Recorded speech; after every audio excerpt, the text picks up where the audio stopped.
My name is Elaine Harper, and I am 40 years old.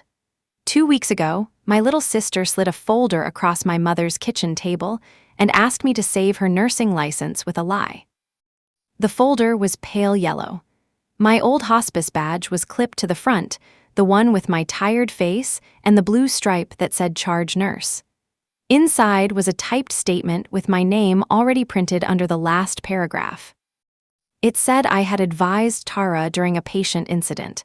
It said I had told her the patient did not need closer observation. It said I had agreed that no supervisor needed to be called. None of that was true. I had not been in her building. I had not spoken to her that night. I had not even known a patient had been hurt until the state board mailed me a certified letter. Tara tapped the blank signature line with one pink fingernail and said, "You only have to say you remember it that way." My mother sat beside her with a pen ready in her hand. She said, "One signature will not ruin your career, Elaine, but it will save hers." That was the moment I looked at my old badge and understood what they had really brought me. Not a request, a costume. They wanted me to put on the responsible sister one more time. They wanted me to wear my license like an apron and clean up Tara's mess. Before I go any further, if you have ever been the dependable one in a family that only calls when something has gone wrong, you will understand this story. And if you are listening while you fold laundry or drive home from work, stay with me. Because the lie my sister wanted me to tell sounded small at first. It was not small, it had a patient's name on it.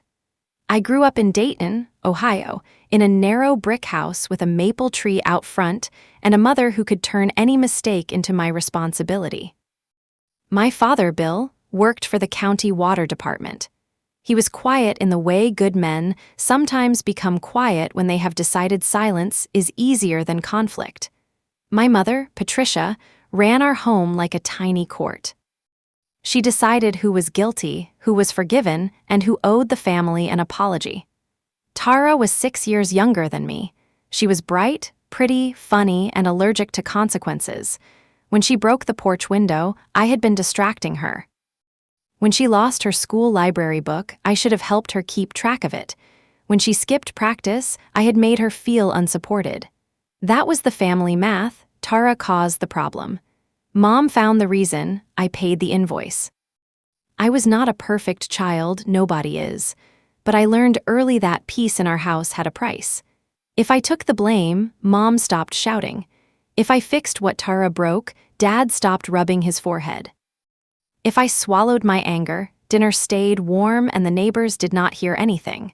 So I became useful, I packed lunches. I checked homework, I knew where the band uniform was. I knew which bill was due.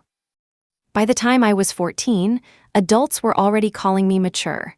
They meant tired. The first person who ever saw that was my grandmother's neighbor, Miss Anita. She lived 2 houses down and kept peppermint candy in a glass jar by the door. When I was 16, her husband entered hospice. I used to carry groceries over after school. One afternoon, I found a nurse sitting at the kitchen table with him, speaking so softly that the room itself seemed to breathe slower. She was not dramatic, she did not rush. She adjusted his pillow, asked Miss Anita if she had eaten, and explained pain medicine in plain English. I watched her give dignity to a house that grief had already entered. That night, I told my mother I wanted to become a nurse. She said, "That is good. Nurses always have work." My father nodded. Tara asked if nurses made enough money to buy good makeup. I remember laughing because I still thought we were a normal family. I left for nursing school with 2 suitcases, a scholarship, and a laminated photo of Miss Anita tucked in my anatomy book. College did not make me brave all at once. It made me competent. I learned how to start an IV, how to read a chart, how to listen when a patient said something was wrong in a voice everyone else ignored. I learned that compassion without boundaries turns into exhaustion. I learned that documentation is not cold. It is protection for the patient. For the nurse, for the truth. When I passed my boards, my mother threw a party in our backyard. She invited half the church and served sheet cake with blue frosting. Tara wore my stethoscope around her neck for photos. Mom kept saying, "Our Elaine is a real nurse now." I noticed the word "our." I did not mind it then. I thought she was proud. My first job was at St. Agnes Hospice on the west side of town. The building had beige halls, squeaky carts, and the kindest unit secretary I have ever known. Her name was Marisol. She could find a missing form faster than any nurse could panic. I worked nights first, then evenings. Then charge. Hospice teaches you two things fast. People are still people when they are dying, and families become very honest in rooms where nobody has time for pretending. I got good at quiet rooms. I got good at hard conversations. I got good at saying, "Let me explain what happens next," without making anyone feel stupid. My old badge came from that first year. White plastic, blue stripe. My name in black letters, Elaine Harper, RN. I wore it through flu seasons, ice storms, family fights, final breaths, and more hallway prayers than I can count. The clip cracked on the corner after a patient grabbed it by mistake. I kept wearing it until the photo faded and St. Agnes changed the badge design. Then I put it in the top drawer of my bedroom dresser. I should have thrown it away. I did not, because I was sentimental about proof. Proof that I had done something hard and stayed. Tara floated through her 20s like a balloon someone else kept catching before it hit the ceiling fan. She tried community college, cosmetology, real estate, medical billing, and a boutique job where she spent more than she made. Every change was somebody else's fault. The instructor disliked her, the broker was threatened by her. The manager had issues with confident women. Mom believed every word. Dad did not exactly believe it, but he never said so where Tara could hear. Then Tara decided she wanted to become a nurse. She called me late on a Sunday and said, "You make it look stable." That was not the most inspiring reason I had ever heard. Still, I helped her. I paid for her entrance exam review book. I drove her to campus when her car was down. I quizzed her on anatomy while she painted her nails and told me I was too intense. I wrote her a reference letter that said she was warm with patience and eager to learn. Both statements were true in the careful way reference letters can be true. She could be warm, she was eager when people were watching. I told myself that nursing might grow her up. That was my mistake. A license does not create character. It only gives character access to vulnerable people. Tara barely passed nursing school. Mom called it a miracle. I called it a warning I was too tired to name. At her pinning ceremony, Tara cried so hard that strangers cried with her. Mom posted photos with captions about perseverance. Dad bought her a watch with a second hand. I gave her a small drug guide and a note that said, "When you are unsure, ask. When you make a mistake, report it. Patients deserve the truth." Tara hugged me and whispered, "You are so dramatic." Then she took 3 selfies with the note and lost the book before summer. Her first job was in a private rehab center called Linden Park. It was not the kind of rehab for addiction. It was a short-stay facility for older patients after surgery, falls, strokes, and hospitalizations. People came there weak and scared and hoping to get strong enough to go home. Tara liked the uniforms. She liked the coffee station. She liked telling people she worked in clinical care. She did not like charting. She did not like call lights. She did not like being corrected by nurses who had less charm and more discipline. Every few weeks, she called me from her car after a shift. At first, the questions were normal. How do you talk to a family that is angry? What do you do when a patient refuses meds? How do you stay calm when 2 people need you at once? I answered in general terms. I always said the same thing. Follow your facility policy, call your supervisor. Chart what happened, do not guess. Do not hide. After a while, her questions changed. They became slippery. What if a patient almost falls but does not? What if family is exaggerating? What if the charge nurse is impossible and you need to handle things yourself? I stopped answering specifics. I told her, "Tara, I am not your supervisor. I cannot advise on a patient I do not know." She would sigh and say, "I was not asking for a lecture." Maybe I was giving one, some lectures are fences. By then, I was the evening charge nurse at St. Agnes. I was also helping train new hires. I loved new nurses, but I did not romanticize them. Good nurses ask questions before harm, bad nurses ask questions after they need an excuse. Tara kept asking after. I started texting my answers instead of saying them on the phone. I wanted a record, not because I expected a state complaint. Because I had grown up with Tara, and I knew smoke when I smelled it. The first real warning came during my mother's birthday dinner. Tara arrived late, still in scrubs, with a grin that looked practiced. She told a story about a patient who kept using the call light. She rolled her eyes and called him a bell ringer. I said, "Patients ring because they need something." She said, "Not all of them." Mom laughed. Dad looked down at his plate. I felt a cold little line draw itself inside me. After dinner, while Mom packed leftovers, I pulled Tara aside. I told her not to talk about patients like that. She said, "Oh my gosh, Elaine, you work with dying people. You think everything is sacred." I said, "A tired patient is still a patient." She said, "And a tired nurse is still human." That sounded reasonable. It was also the kind of sentence people use right before they excuse something ugly. A year later, the certified letter came. It was a Thursday in March. I remember because freezing rain had turned the parking lot outside St. Agnes into a sheet of glass. I got home after a double shift, peeled off my compression socks, and found the notice tucked into my storm door. Certified mail, Ohio Board of Nursing. My first thought was that I had missed a renewal form.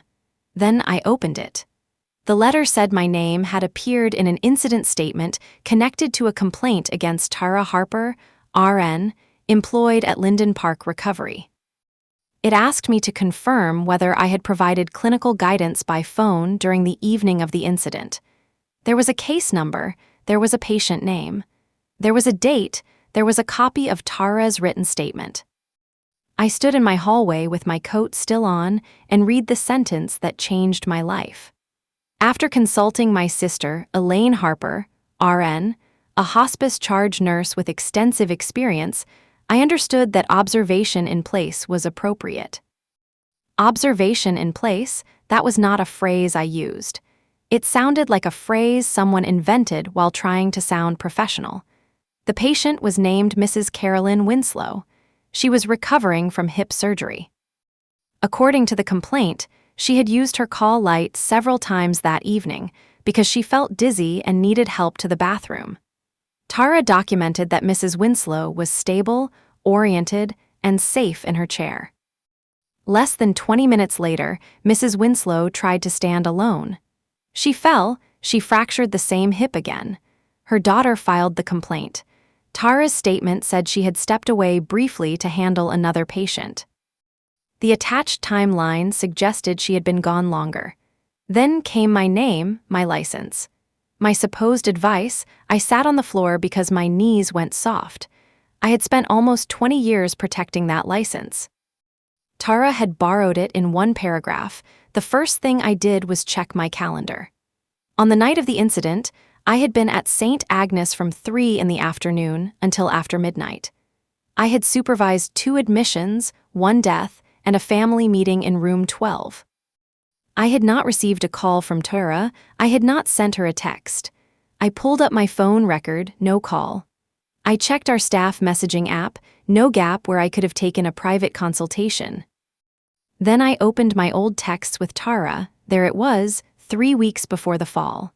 She had asked, "If someone is a fall risk but family is dramatic, do you really have to call the supervisor every time?" I had replied, "Follow Linden Park policy. If you are unsure, call your charge nurse. Do not use me as a clinical answer for a patient I cannot assess." I read that text until the words blurred. Do not use me, she used me anyway. I called Tara, she did not answer. I called again, straight to voicemail. Then my mother called before I even set the phone down. That told me everything. She opened with, "Do not overreact." Not hello, not are you okay, do not overreact. I said, "Mom, why did the nursing board send me Tara's incident statement?" She said, "Because Tara is in trouble and this family needs to be careful." I said, "She wrote that I advised her." Mom said, "Well, you have given her advice for years." Not about that patient. Elaine, nobody is saying you caused anything. Her statement says I told her the patient was fine. It does not say it like that. I am reading it. A silence came over the line. Then my mother exhaled through her nose, the sound she made when she decided I was being difficult on purpose. She said, "Your sister panicked." I said, "A patient broke her hip." "An old woman fell, Elaine. It happens." I closed my eyes. There are sentences you hear once and never forget. An old woman fell, as if age made pain less real. As if Mrs. Winslow had been an object tipped off a shelf. I said, "Do not say that to me again." Mom lowered her voice. "You need to come over Saturday. We will talk through the statement." The true statement? The helpful one? That was my mother. She could dress a lie in a cardigan and call it helpful. I told her I would come Saturday, then I hung up and threw up in my kitchen sink. Not because I was afraid of Tara, because I was afraid of how much of me still wanted to fix it. The next morning, I went to St. Agnes early and asked Marisol for help. She was semi-retired by then, working records 3 days a week, still terrifyingly organized. I showed her the board letter. She read it once, then looked over her glasses at me. "Did you speak to your sister that night?" "No. Can we prove that?" "Yes." "Then we prove it cleanly." That was Marisol, no drama, just clean proof.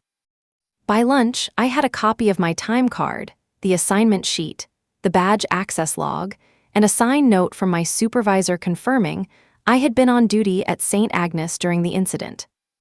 The badge log showed me entering the medication room at the same minute Tara claimed I was advising her by phone. My phone record showed no call from her number. My text record showed the earlier warning. Marisol made 3 copies, one for the board, one for my files. One for the version of me who still had family guilt in her bloodstream. She tapped the last folder and said, "That one is for when they cry." I almost laughed, then I almost cried. She hugged me anyway. After work, I called the board investigator listed on the letter. Her name was Denise Rowan. She had the calm voice of a woman who had heard every kind of excuse and alphabetized them in her head. I explained that I had never advised Tara on Mrs. Winslow. I told her I would send records. She did not sound surprised. She said, "Your written response is important. Do not sign any joint statement. Do not allow anyone to submit something on your behalf." I asked if my license was at risk. She paused before answering. "Right now, you are a named person in another nurse's statement. What matters is clarity." Clarity? I wrote that word on a sticky note and put it on my refrigerator. For the next week, clarity became my only job. Then Saturday came. My mother's kitchen looked exactly the way it always had. Yellow walls, copper pans nobody used, a little ceramic rooster beside the stove. Mom had made chicken casserole, because in our family food was how pressure walked into the room pretending to be love. Dad sat at the table with his hands folded. Tara sat beside him in a cream sweater, no makeup, hair in a loose braid. She looked younger than 34, that was intentional. The yellow folder sat in front of her, my old hospice badge was clipped to it. I stared at the badge. I said, "Where did you get that?" Tara blinked too fast. "You gave it to me." "No, I did not." Mom said, "It was in a box in the basement. You left things here when you moved." I had left one box in their basement after college. Old textbooks, a winter coat. A photo album, apparently my mother had gone through it. Apparently my old badge had become family property. I said, "That badge is expired." Tara said, "I know, it was just for the folder." For the folder, like my name was decoration. Mom pushed the folder toward me. "Read before you react." I opened it. The statement was worse than I expected. It did not only say I gave advice. It said I had known Tara for years as a competent nurse. It said I understood the realities of short-staffed care. It said I believed the complaint was exaggerated by a grieving family member seeking someone to blame. Mrs. Winslow was not dead, her daughter was not grieving a death. She was angry because her mother had been hurt. Even their lie was sloppy. At the bottom, under the typed paragraph, there was a line for my signature. Below that, someone had typed my license number. I looked at Tara. "How did you get my license number?" She shrugged. "It is public." That was true, it was also not the point. I asked, "Who wrote this?" Tara looked at Mom looked at me. Dad looked at his hands. I said, "Who wrote this?" Mom said, "I helped her organize her thoughts." I almost admired the phrase, organize her thoughts. That was what my mother called building a false wall in front of the truth. Tara leaned forward. "Elaine, I made one bad judgment call. I am not a bad nurse." I said, "Then why did you use my name?" "Because you have credibility." The honesty stunned me more than a denial would have. She did not say because I helped, she said because I had credibility. Like I was a tool in the drawer. Like my license was the good pan my mother only took out for company. Mom said, "This family has always shared what we have." I looked at her. "No, Mom, I have shared what I have. Tara has used it." Tara's face hardened. "There she is." Mom said, "Do not start." I said, "I am not signing this." Nobody spoke, the refrigerator hummed. Somewhere outside, a neighbor's dog barked twice. Then Mom said, very quietly, "If you do not help her, she could lose everything." I said, "If I lie, I could lose my license." "You will not, you are respected. That is why you want me." Tara slammed her hand on the table. "It was a fall. Patients fall all the time, you know that." I said, "Yes, and when they do, we tell the truth." Dad lifted his eyes then. For 1 second, I thought he might speak. He did not, Mom did. "You have always enjoyed being the better one." That hit harder than I wanted it to, because part of me had spent my life trying not to enjoy anything that made Tara feel smaller. I had softened good news, I had hidden raises. I had skipped celebrations because Tara was between jobs or heartbroken or fragile.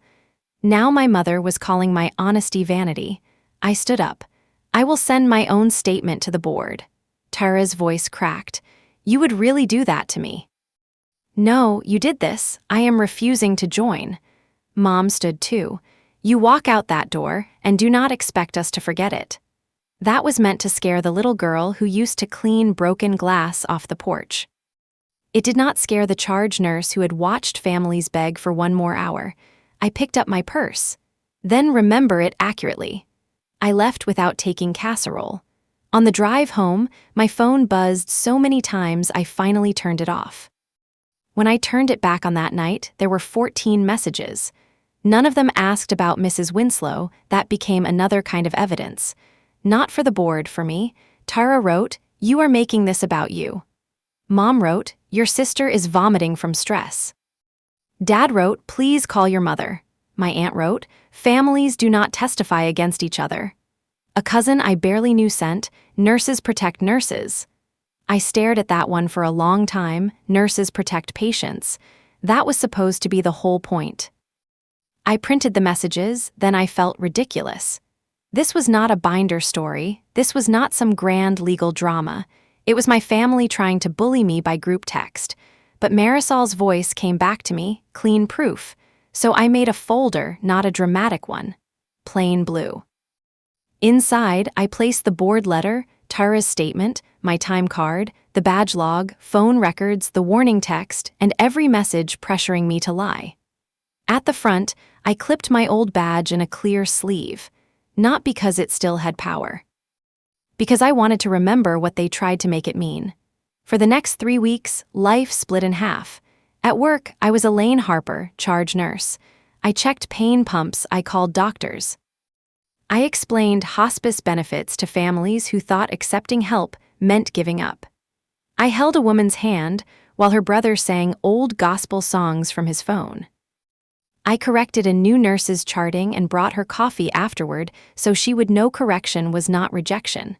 At home, I was the oldest daughter on trial. Every evening there was another message. Mom sent childhood photos of Tara. Tara sent crying voice notes. Dad sent little weather reports, like maybe if he mentioned the rain enough, he could avoid mentioning the lie. The board hearing was set for a Tuesday in April. It was not a courtroom. It was a conference room in a state office building in Columbus, with gray carpet and a long table. The notice called it an investigative conference. Tara called it a hearing because that sounded more dramatic. Mom called it the day Elaine can make things right. I called it Tuesday, that helped. There is power in not naming someone else's panic as your emergency. A week before the conference, Tara came to St. Agnes. She should not have. I found her standing near the front desk in a camel coat, holding a coffee she had clearly bought as a prop. Marisol saw her first and gave me a look that meant, "Do you want me to make her disappear?" I almost said yes. Instead, I walked Tara outside. The air smelled like wet pavement and cafeteria soup. She handed me the coffee. I did not take it. She said, "I wanted to see where you work." I said, "You have seen where I work." "Not recently." "Tara." She looked at the hospice entrance behind me. A family was walking out slowly, the way families walk when a decision has changed the shape of the day. Tara lowered her voice. "Do you think I do not care about patients?" I said. "I think you care about being seen as caring." Her face folded, then hardened. "That is cruel. It is honest. You do not know what happened. Then tell the board what happened." She laughed once, bitter and sharp. "You make everything sound so easy because you are perfect." I almost corrected her. I almost listed every mistake I had made as a nurse, every order I had double-checked, every apology I had given, every time I went home and replayed a shift until I could barely sleep. Then I realized she did not want my humanity. She wanted my guilt. I said, "I am not perfect. That is why I document." She looked at me for a long second, then she said the quiet part. "If I lose my license, Mom will never forgive you." There it was, not "I will lose my career," not "Mrs. Winslow was hurt," not "I am sorry." "Mom will never forgive you." I said, "Mom has been forgiving the wrong person for 34 years. Tara threw the coffee in the trash without drinking it and walked away. That evening, Mom called from a number I did not recognize because I had stopped answering hers. I picked up before I noticed. She did not waste time. "Your sister told me what you said." "Good. Do you feel powerful?" "No." "Then why are you doing this?" I sat at my kitchen table and looked at the sticky note on the refrigerator. Clarity. I said, "Because my name is on a statement I did not give. Names can be fixed. A broken hip cannot. Do not pretend this is about that woman. It is about that woman." Mom laughed softly. That was worse than shouting. "You always need a saintly reason." I felt something old inside me rise up. Not anger exactly, recognition. For years, whenever I had a boundary, my mother questioned the motive. If I said I was tired, I was selfish. If I said no, I was punishing someone. If I told the truth, I wanted to look superior. She never argued the boundary. She tried to dirty the reason behind it. I said, "I am sending my statement tomorrow." Mom said, "Then do not come to Easter." Easter was last week. "You know what I mean." I did. She meant family. She meant belonging. She meant the chair they only offered when they needed me seated and obedient. I said, "I will survive missing casserole." Then I hung up. The next morning, I mailed my statement by certified mail and emailed a copy to Investigator Rowan. It was simple. I did not advise Tara Harper regarding Mrs. Carolyn Winslow. I received no call or message from Tara Harper on the date of the incident.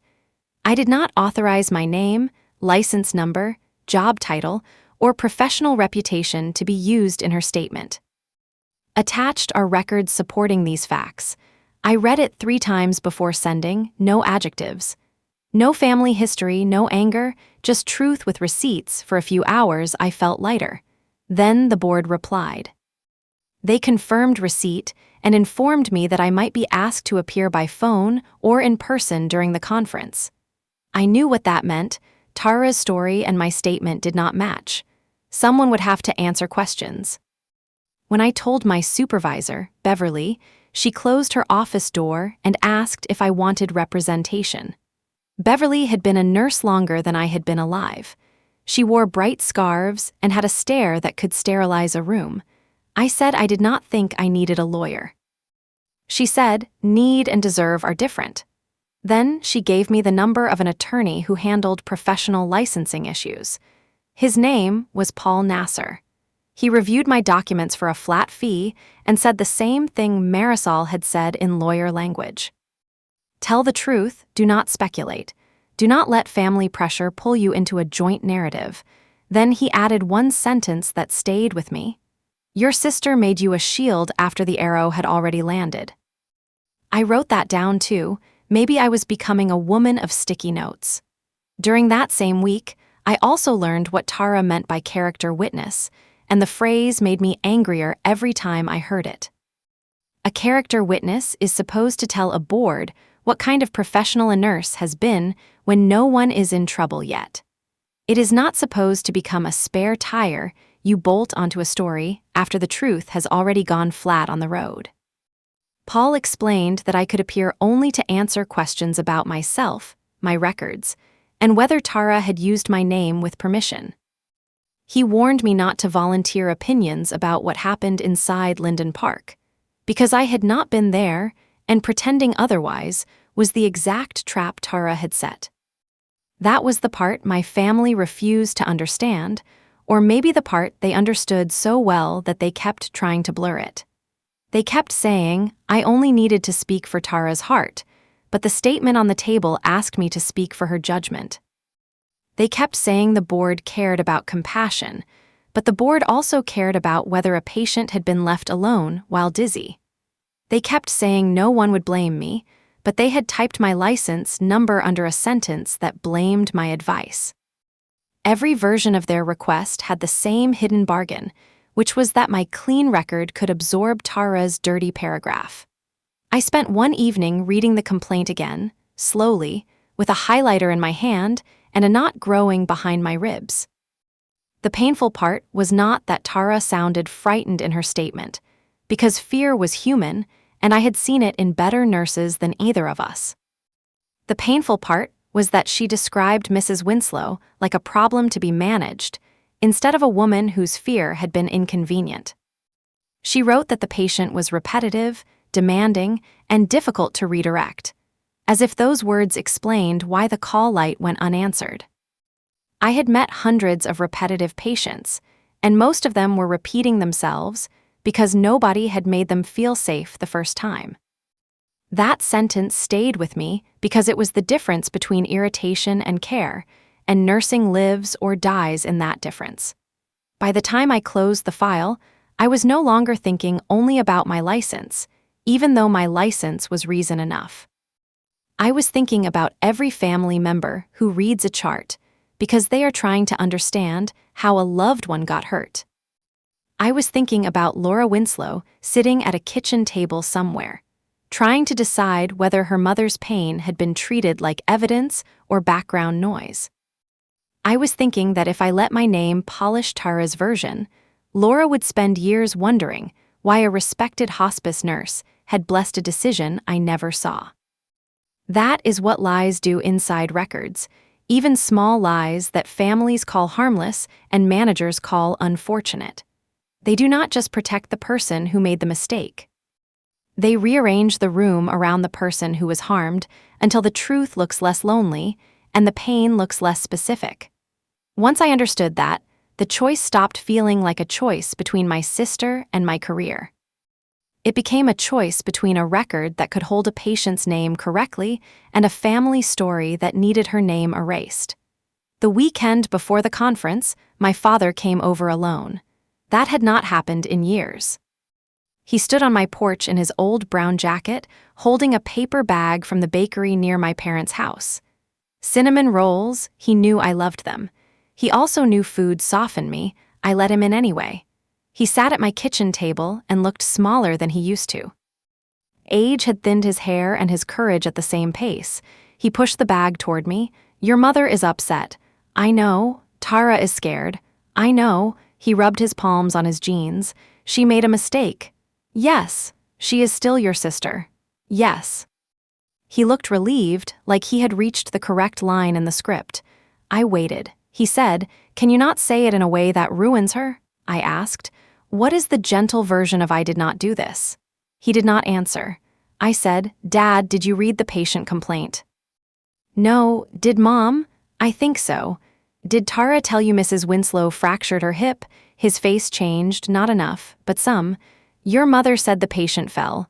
She broke the same hip she was recovering from." He looked at the table. "That is bad." "Yes."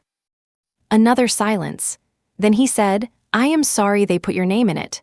Not we, not Tara. It was close to something. Not enough to stand on, but close enough to hurt.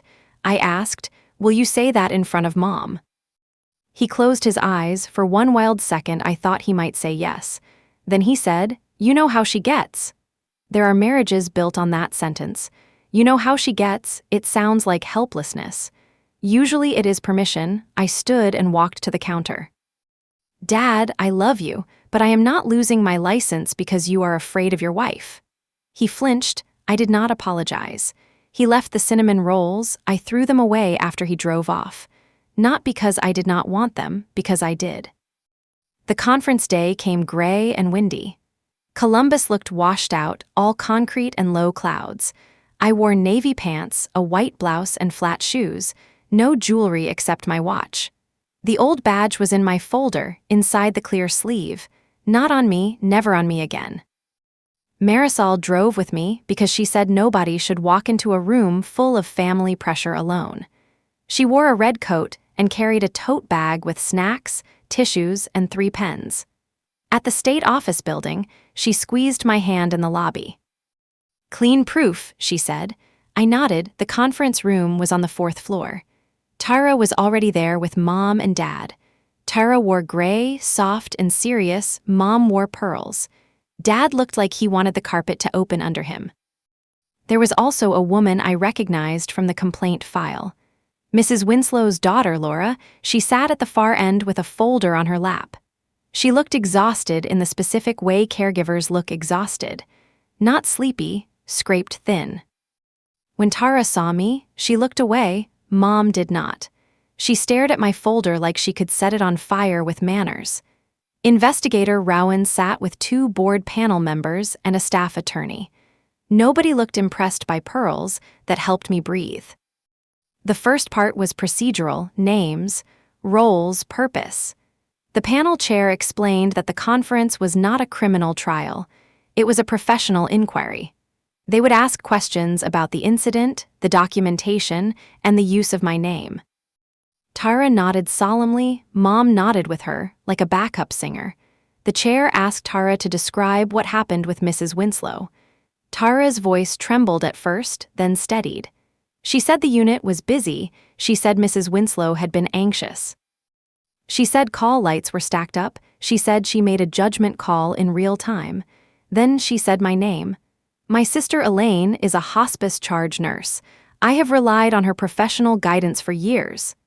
I felt Marisol shift beside me. Tara continued. "I understood from prior conversations with Elaine that not every fall risk requires escalation if the patient is alert and oriented." That was a clever sentence. It did not quite say, "I advised her that night." It tried to smear years of family phone calls over one specific incident. The chair asked, "Did you speak to Elaine Harper on the date of the fall?" Tara swallowed. Not a full conversation. The room changed temperature. The chair looked at the packet. "Your written statement says after consulting her." Tara said, "I meant consulting her experience." Investigator Rowan made a note. Mom's jaw tightened. The staff attorney asked, "Did Elaine Harper know her name and license number were included in your statement before submission?" Tara's eyes flicked to me, then to Mom. "No." There it was, small. Late, still true. The panel asked me to speak. I stood because sitting felt too much like childhood. I gave my name. I gave my license status. I stated that I had never worked at Linden Park. I stated that I had never assessed Mrs. Winslow. I stated that Tara had not called or texted me on the date of the incident. I handed over the record's time card. Badge access, phone log, text record, my written statement. The room was quiet except for paper moving. Then Mom leaned toward me and whispered, "One signature will not ruin you." She had said it at the kitchen table. Now she said it in a room where a patient's daughter could hear. Something in me went perfectly still. I turned my head just enough to look at her. "No," I said. It was not loud, it did not need to be. The chair looked up. "Ms. Harper," I looked at the panel, then at Tara, then at Laura Winslow, who was holding her folder with both hands. I said, "My mother just repeated what she told me at her kitchen table. She said one signature would not ruin me, but it would save Tara." Mom went pale. Tara whispered, "Elaine." I kept going.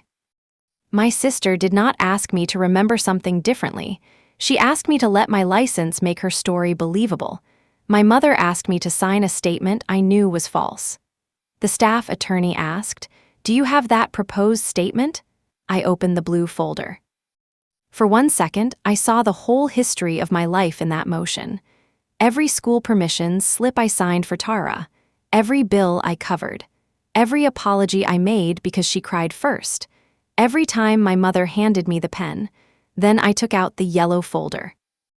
I removed my old badge from the front and placed the proposed statement on the table. "This is what they asked me to sign." The panel chair read silently. The staff attorney read over her shoulder. Investigator Rowan read Tara's face instead. Mom made a small sound. Dad put his hand over his mouth. Tara said, "I was scared." Laura Winslow spoke for the first time. So was my mother. Nobody moved. Laura's voice was not angry. That made it harder. She said, "My mother kept saying she did not want to be trouble. She rang because she was dizzy. She rang because she was afraid." Tara started crying. Mom reached for her hand. I looked at that hand, the same hand that had held a pen for me at the kitchen table. The same hand that had pointed blame at me since childhood. I thought I would feel rage. Instead, I felt tired of carrying other people's emergencies across rooms they refused to clean. The chair asked me if I had anything else to add. I did. I had one sentence prepared, but I had not known if I would use it. Then I thought of Mrs. Winslow ringing her call light. I thought of every patient who had trusted a badge. I looked at Tara and said, "You did not ask me to save my sister. You asked me to lie in a room full of patients' names." The sentence landed, not like thunder, like a door closing properly. Tara covered her face. Mom whispered, "How could you?" I turned to her.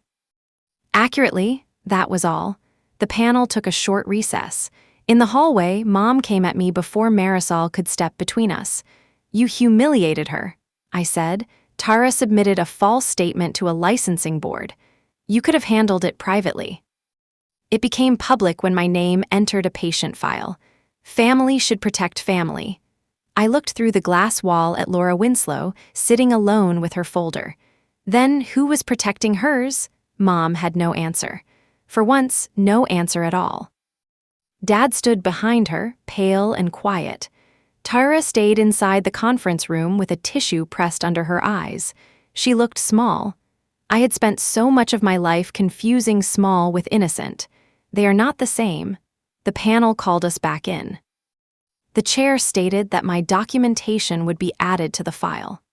She said the board would amend the record to reflect that I denied any involvement and had provided supporting evidence. She said a separate issue had been raised regarding the unauthorized use of my name and license number. The words were professional. The meaning was clear. Tara's problem had just become bigger. The facility representative, a woman from Linden Park Human Resources, asked to speak with Tara after the conference. Tara stared at the table. Mom stared at me. Dad stared at nothing. The chair thanked everyone. Just like that, the room released us. No dramatic gavel.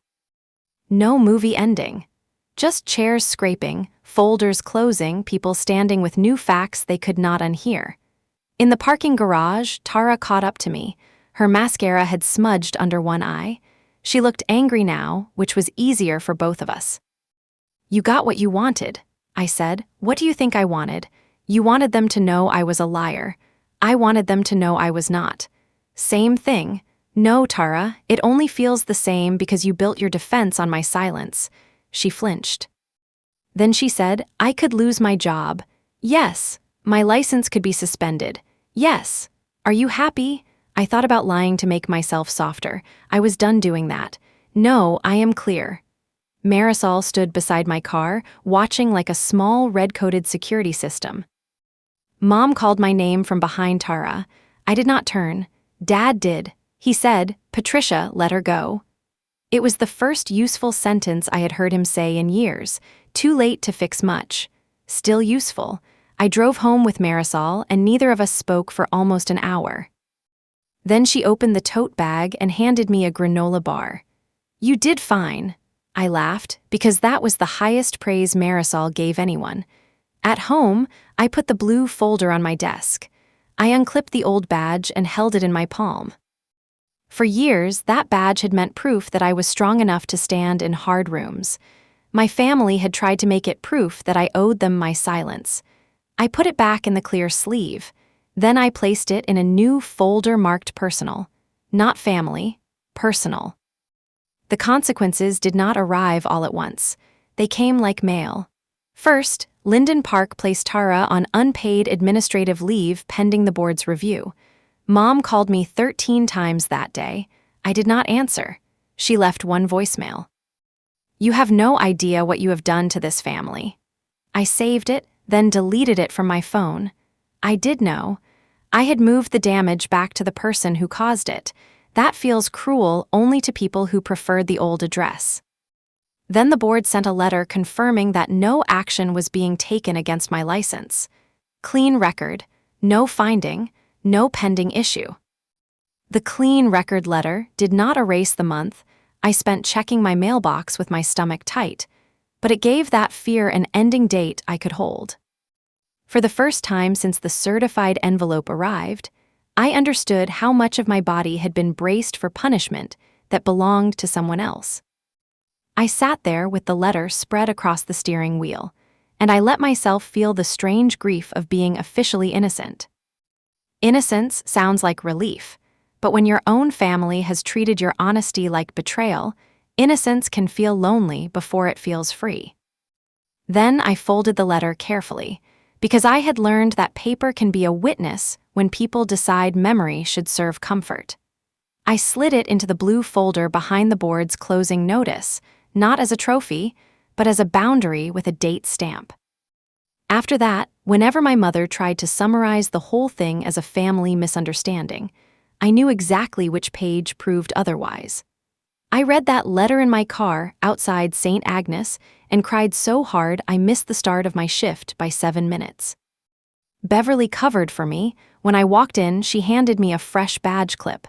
Yours looks tired, she said. It did. So did I. Tara's review took months. She did not lose her license forever. That matters to say.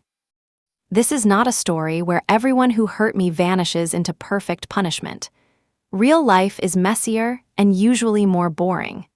She received a suspension period, mandatory ethics education, supervised practice, and a permanent mark on her record. Linden Park did not take her back. Mrs. Winslow had a second surgery and a long recovery. Laura sent me a card through the board office. She did not write much, just, "Thank you for not letting my mother be paperwork." I kept that card.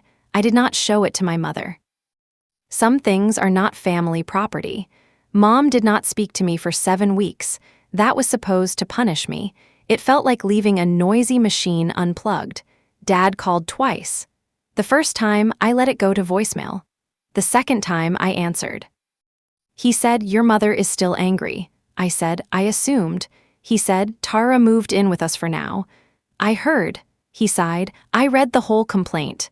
I waited. He said, "That woman was hurt badly." "Yes." Another long pause. "Elaine, I am sorry." I did not rush to fill the silence. He added, "Not just for this." That was better. Still not enough to erase anything.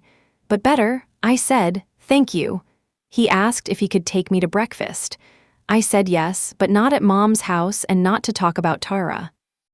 Boundaries sound simple when they are printed in self-help books. In real families, they feel like learning a language nobody taught you. Breakfast was awkward. Dad asked about work. I told him about a patient who had wanted strawberry ice cream at sunrise. He smiled. Then he looked at his coffee and said, "I should have stopped your mother from using you." I said, "Yes." He winced. I did not soften it. He said, "I do not know how to stand up to her." I know, that is not an excuse. No, he nodded. It was the first conversation with my father where he did not hand me his fear and ask me to carry it. That was something, a small something, but something. Tara and I did not speak for almost a year. The first message she sent was not an apology. It was a photo of a certificate from an ethics course with the caption, "You will probably enjoy this." I almost answered. Then I did not. Not every thrown pebble deserves a window. 6 months later, she sent another message. This one said, "I am working at a clinic under supervision. I hate that you were right." I stared at that sentence for a long time. Then I wrote, "I wish you had told the truth sooner. I hope you do better now." She replied with a thumbs up. That was Tara. Growth, but with an eye roll. I accepted the part that was real and left the rest alone. My mother changed less. People like Patricia do not transform because one conference room embarrasses them. They adjust the story. In her version, I was harsh but technically correct. Tara was overwhelmed. The board was political. The patient's daughter was emotional. Mom had only tried to keep the family together. She told relatives I had chosen my career over my sister. When that reached me, I surprised myself by laughing. Because yes, I did choose my career over my sister's lie. I chose my patience over my mother's comfort. I chose the truth over a chair at a table where love came with a pen attached. There are worse things to choose. The next Christmas, Mom invited me to dinner by text. It was the first message from her that did not mention Tara. She wrote, "We would like a peaceful holiday." I wrote back, "I am willing to come for dessert only. I will leave if the board, Tara's discipline, or my loyalty is attacked." She did not answer for 3 days. Then she wrote, "Fine." That one word carried a lifetime of slammed cabinets. I went anyway. I brought pie from a bakery because I no longer cooked for rooms where I might need to leave quickly. Tara was there. She looked nervous. Dad looked relieved. Mom looked like a woman hosting a treaty she did not sign. Dinner was stiff but survivable. Nobody mentioned the board. Nobody mentioned Mrs. Winslow. Then, while I was putting on my coat, Mom said, "I hope someday you understand what it is like to be a mother watching one daughter hurt another." I turned back. The old Elaine would have defended herself for 20 minutes. The new Elaine asked one question. "Which daughter did you watch?" Mom's mouth closed. Tara looked down. Dad looked at me with something like respect. I left before dessert became a battlefield. In the car, I felt shaky. Boundaries do not always feel strong in your body. Sometimes they feel like nausea and cold hands. That does not mean they failed. It means they cost something. I drove home, made tea, and sat by my kitchen window while snow started to fall. Then I wrote one line in my journal. "I am allowed to tell the truth without making it pretty." That became the sentence I kept. A year after the hearing, St. Agnes held a small retirement party for Marisol. She had finally agreed to leave records and spend more time with her grandkids. We gathered in the break room with grocery store cake and paper plates. Beverly made a speech. I cried before anyone else did, which annoyed me. Marisol hugged me and slipped a small envelope into my hand. Inside was a badge reel. Blue, simple, no glitter. Attached to the card she had written, "For the nurse who knows proof can be mercy." I wear that badge reel now, not every shift. Only when I need the reminder. The old badge stays in the folder at home. Sometimes I take it out. The photo is still faded. The corner is still cracked. The blue stripe is still there. I do not hate it. It carried me through hard years. It also taught me that a badge cannot protect itself. Neither can a boundary. Both need a person willing to stand behind them when someone reaches across the table with a pen. People ask if I forgave Tara. I never know how to answer that because people use forgiveness to mean too many things. If they mean I stopped wishing disaster on her, yes, I never wanted disaster. If they mean I understand that she was scared, yes. Fear makes people small and dangerous. If they mean I would sign a false statement today to keep the peace, no. If they mean I would let my mother call my truth cruelty, no. If they mean I would place my license, my patience, and my integrity back on the family table for anyone to borrow, absolutely not. That table is closed. Mrs. Winslow eventually went home with a walker and home therapy. Laura sent one more card months later. It said her mother kept a bell by her chair as a joke now. When she wanted tea, she rang it and laughed. I cried when I read that. Not because it made the harm disappear. It did not. A second surgery does not become funny because somebody survives it, but there was life on the other side of the incident. That mattered. The patient was not a paragraph. She was a woman with tea, a daughter, a walker, and a bell she had reclaimed. That is why documentation matters. A chart is not paperwork. A license is not jewelry. A statement is not family loyalty. They are promises. They say someone was here, something happened. The truth matters because the person matters. My family wanted me to treat truth as a flexible thing. A sentence we could bend around Tara until it fit, but truth does not become loving because it protects the favorite child. A lie does not become mercy because your mother serves it with casserole, and a nurse does not become disloyal because she refuses to put her name on harm. These days, my life is quieter. I still work evenings. I still drink too much coffee. I still keep spare pens in every bag. I still hear my mother's voice sometimes when I disappoint someone. That old training does not vanish. It fades by being disobeyed. When a new nurse makes a mistake now, I tell her what I wish someone had told Tara before fear became strategy. Report it early. Tell the truth while it is still small. Do not make a patient carry the weight of your pride. Do not make another nurse carry the weight of your name. Most of them listen. Some do not. That is not mine to control. What is mine is the line under my own signature. I know what belongs there now. Not fear. Not family pressure. Not a story my mother organized for me. Only what I can stand behind when the room goes quiet. The last time I saw Tara, we met at a coffee shop halfway between my apartment and my parents' house. It was her idea. She looked older, but not broken.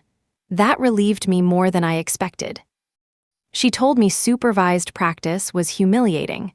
She told me the ethics class was boring. Then she looked at her cup and said, "Mrs. Winslow's daughter came to one of the sessions." I looked up. Tara nodded.